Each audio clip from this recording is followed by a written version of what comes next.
Hey YouTube, this is Dale Palmer here again today to give you guys a look back of how Mr. Rogers talks about then and now through episodes 1666 to 1670. As you guys can see, we have a new building put in our neighborhood. I'll explain as we go along.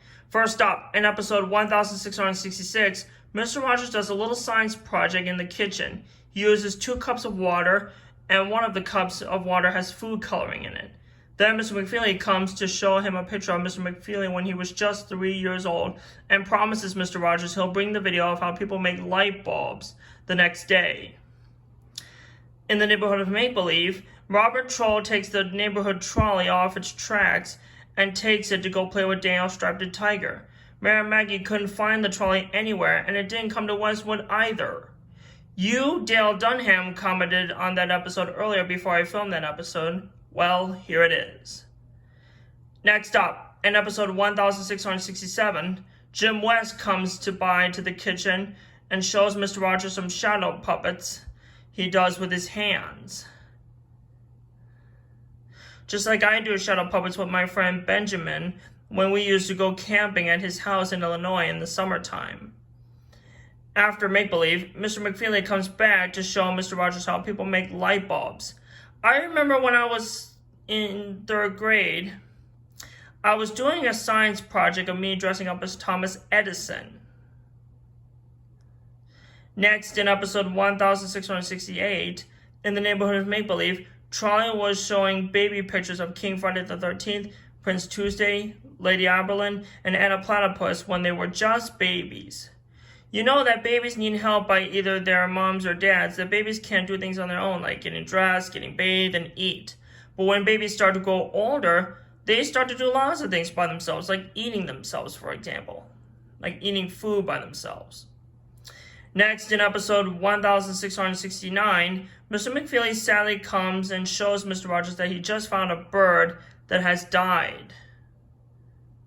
So Mr. McFeely asks him if he has a box so he can bury it at his home with his grandchildren. Mr. Rogers looks in his closet for a box. He has a small box, just the perfect size for the bird. Something is so hard to understand when someone or something has died. He, Betsy, and their grandchildren are going to give the bird a nice funeral at home.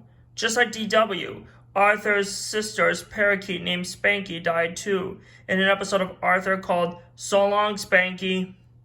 Then Mr. Rogers was telling about the time when his pet cat died when he was a very little boy. And lastly, in episode 1670, Mr. Rogers plays a song called Yankee Doodle on the slide whistle, and he finishes the song on the piano. Then he goes to the Symphony Hall, which is this building right here in the corner.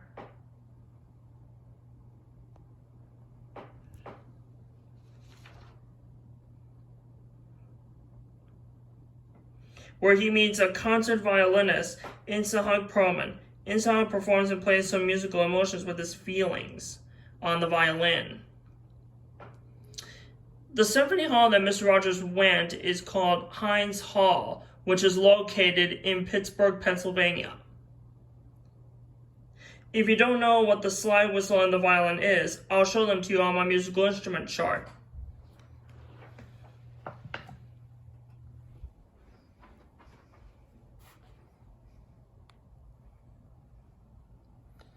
Now this instrument right here is a slide whistle.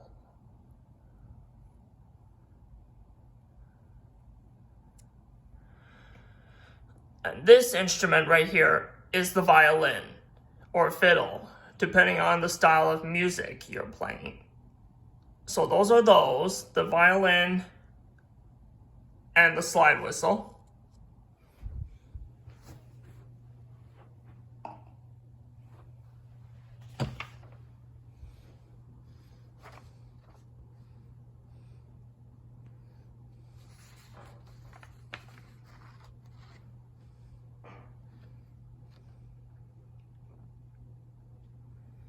In the neighborhood of make-believe, Troy shows him pictures of Robert Troy and Miss Prolificate when they were just little kids.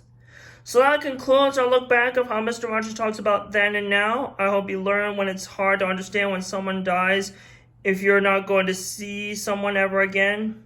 Coming up next is how Mr. Rogers talks about things to wear. Don't miss it. Don't forget to like and subscribe to my YouTube channel, and feel free to comment on this video if you have any questions or concerns, and share with your family and friends that you love very much. And be sure to click the notification bell too. And I'll see you guys on my next episode. Take care, and God bless you guys.